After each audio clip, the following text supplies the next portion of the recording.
I read a book about helium once. I can't put it down.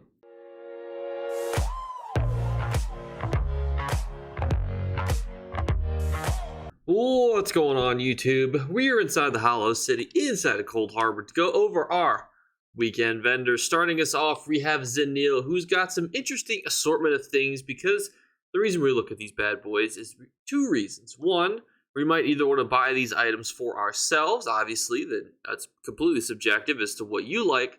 Second reason is honestly, you might want to resell these. A little bit of value on that for you. Obviously, console, their inflation is different, so it's harder to resell on console, so sometimes we have to pick really good items to do. Unfortunately, crystals can be a little bit tricky. I would say, though, that I have bought these previously. I still actually have 4 in my home, and I did have to pay probably, I think, $25,000-$30,000 for these crystals here. When I was buying these, I bought 10, 15 of them for one of my houses. And then this item here I actually find super interesting because I've never seen it before. 100,000 is a huge price point to go in at, so if you wanted something a little bit safer, these markings and lightings are definitely good, and as well as these geodes and the soul gem for 5,000 is actually a pretty decent deal considering furnishings are exceptionally expensive. Which means afterwards we have to talk about our second golden vendor, which you're gonna find inside of Cyrodiil, inside of your stables. So the reason we like to talk about this bad mamma jamma is they have sets. And sets are really good, and these are sets that are golded out already for you. They're a mixture of sets that you can resell or ones that you have to utilize 100% on your own. So with that being said, are these any good? And thankfully, we start off with a set from the Overland, which is Briarheart, which is actually a very good set. When you do critical damage, you increase your weapon and spell damage by 450 for 10 seconds. While this is effective, you also gain additional healing from your critical strikes of 243, and that's going to scale off of your max magicka or stamina, whichever is higher. This is a great set to utilize. I think this is one of those sets that I think can actually be utilized for a wide range, different types of content. It's one of the sets that I suggest that people get utilizing and start to utilize when they're interested in things like PvP, because if you continue to attack people, you can get a little bit of healing, you can get a little bit of weapon and spell damage. It's overall a great set and one that I can definitely suggest that you guys utilize. The only downside is it's not a base game set, but it came out a long time ago, which means that most people have it that would want to have it, so there's not a whole lot of huge market resale value for it, versus if this was a brand new set that came out, this would be selling like hotcakes. But unfortunately, most people already have copies of this set and are not going to be flocking to the market to buy it. But that being said, there's still always an influx of new players that you could potentially sell to. Next is Undaunted Unweaver, and this is another set that I find interesting. When you use an ability that costs stamina while in combat, you increase the damage of your light and heavy attack against monsters by 1645 for 10 seconds. This is one of those sets where people go, I could probably build this into some really good light heavy attack build, and the answer to that is you might be able to.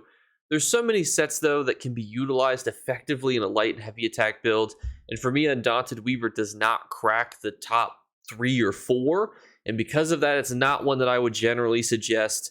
What does that mean? It means that not necessarily that the set is bad, but what it means is that, for example, say you were wanting to build a werewolf. It's a totally different example, but this might be the 5th best set that you would wear on a werewolf. That's how I look at this for light and heavy attack builds for PvE content. It is certainly above average. It's certainly decent. Should you go out and get it in gold? Do you need to really struggle to get this set if you would want it? You cannot buy it because it comes from Blackheart Haven. That's going to be really my thoughts on this set. And if you enjoy Spindle Clutch, then you can get yourself the Splunker's Ring, another set that comes from a dungeons, not resellable.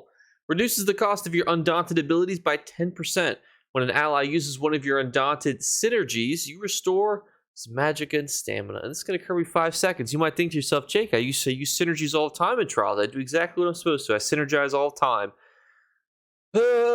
Not necessarily enough to get a whole lot of value about this. The best thing that you're really going to get is some cost reduction, which is, and you're going to get some regen and sustainability. Unfortunately, this really suffers this set came out a long time ago when things like this might have been able to be weaved into something, but now there's 100 sets that are better than this. We talked about Undaunted Weaver with there being a couple sets better than it. Well, there's hundreds of sets better than this one, regardless of what type of content that you're trying to do, unfortunately. However, that is not the case with the next set. So this is the Stygian Ring. This comes from Cold Harbor, and this is actually a set that I have sold to significant values of money. When you leave Sneak or Invisibility while in combat, your weapon and spell damage is increased by 369 for 15 seconds. So why do I like this set so much? Why do I suggest this? Is it because that I think it's the best set in the game? No. However, Stygians does something really unique when it comes to PvP, and that is it's easy to use and it's got a good buff that lasts a long time and it's easy to stack. So say, for example, you're a Vampire Nightblade and you're coming out of stealth and you're getting all those buffs from coming out of stealth as a vampire. Well, now you're going to be able to combat and put that back into this and get yourself a bunch of bonuses. In addition to coming out as a vampire, you get all your sets that you're going to come from as a wearer of the Stygian set. Same, you're also going to get some good penetration and weapon and spell damage on the 2, 3, and 4. It's overall just a very easy set to use. I equate it to using Clever Alchemist. For those of you who don't know, Clever Alchemist, you just drink a potion in combat, and you get a bunch of weapon and spell damage. It's super easy to pair. It's super easy to pilot. And I think that a lot of times content creators or other members of the ESO community don't give enough credit to sets that are just easy to pilot. And that's why I'm just telling you that if you bought this, you probably could resell it or you could utilize it pretty effectively for yourself, because this is a set that has some decent market value because it is, kind of heralded by a few people as a really good set to really get into some of that PvP content, especially if you're trying to start off as a Nightblade, because for those of you who don't know who've ever played a Nightblade, Nightblades get nerfed all the time. Not necessarily them specifically, but the sets that they wear. Look what they did to the Calorians. It's gone. Next up, from Crypt of Hearts, we have our monster set shoulders. For those of you who don't know, not seen the Golden Vendor before, you're either going to get a helmet or a shoulders. The reason we like shoulders is because shoulders cost Undaunted keys, whereas the helmet you get for free just by completing it on Veteran.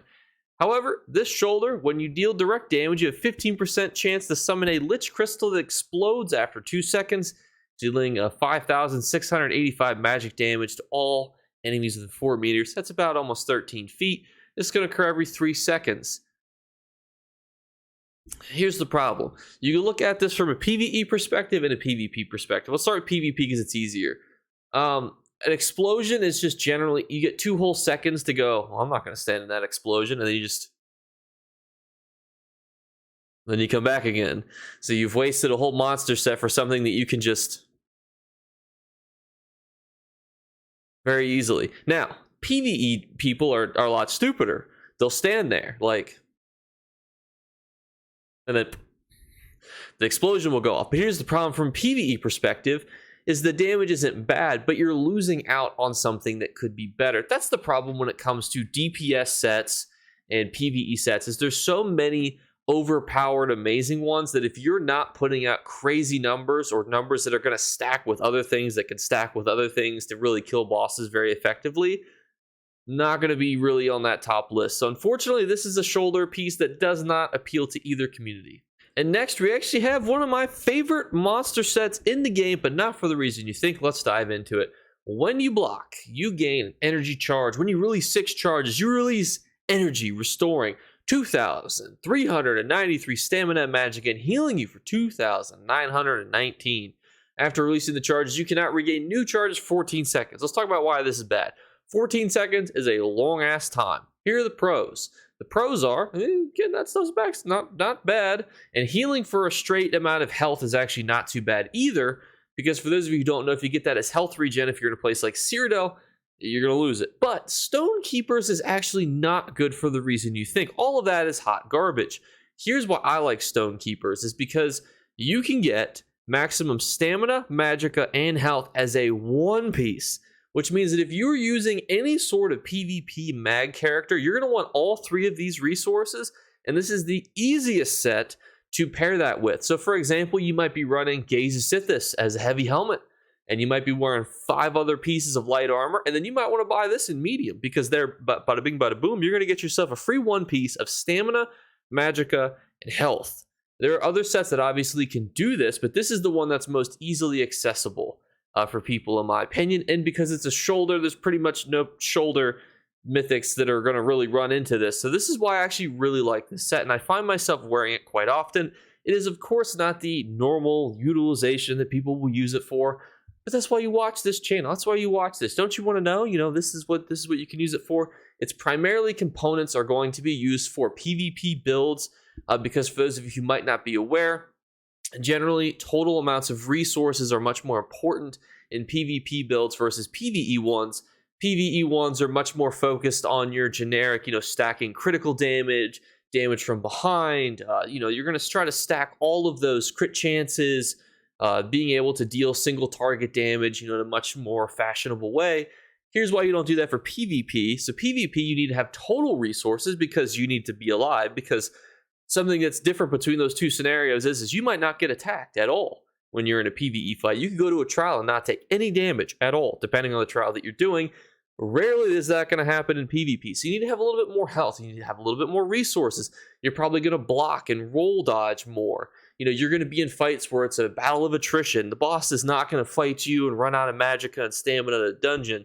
So that's kind of my 1,000-foot overview as to why they're so different between the two of them. The other big thing when it comes to PvP is you're more focused on burst, versus in PvE you're more focused on just general critical damage, dealing ubers amounts of numbers, and really just not caring if you live, because hopefully you're not taking any damage because you're avoiding all the mechanics. You're doing your little 1 foot, 2 foot, 3 foot thing, dodging all the mechanics while the tank keeps the boss aggroed.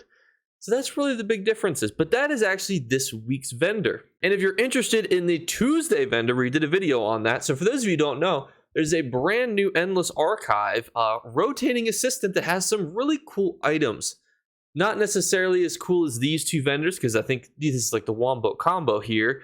You've got furnishing items, and you've got sets, and you've got monster sets, but there's some pretty unique things too, such as maps, which I think, hey, maps are always really cool to consider, because a lot of people don't know.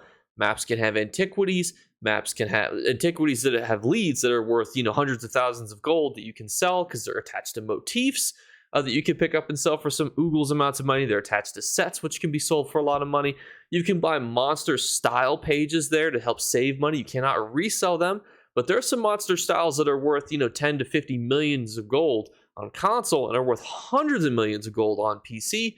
So it's a really fascinating vendor. So if you're interested, check out that video. But as a reminder, we are still doing our 3 giveaway drawings. We've changed it for this month. There's going to be a hidden word flashed upon another video. We've actually already flashed one on a video, but we're going to do another one. So there'll be 2 this month. So 2 winners for that drawing. The second thing is just be subscribed. We're on the road to 20,000 subscribers, which is a huge milestone. I'll have to make myself a wooden play button to put in the background. And the third thing is we do a Family Feud question at the end of every video, so I can start building up some Family Feud style responses to challenge some other content creators. So stick around past the outro to answer that question, and I will catch you guys later. Bye, guys. You better remember to like and subscribe to Jake Clips. Or you should. I might have to pluck your eyes if you don't. Or, better yet, I'll skip rope with your entrails. Do it now. Subscribe. Ta-ta. Off with you. A lot of my questions have been getting a variety of responses. We're going to try to reel it back in with this one. What is your favorite ESO class? Very simple, straightforward question. I know obviously there can't be too many different answers. So let me know in the comments below. I'll catch you guys later. Happy holidays, everything you celebrate, and I'll catch you later. Bye, guys.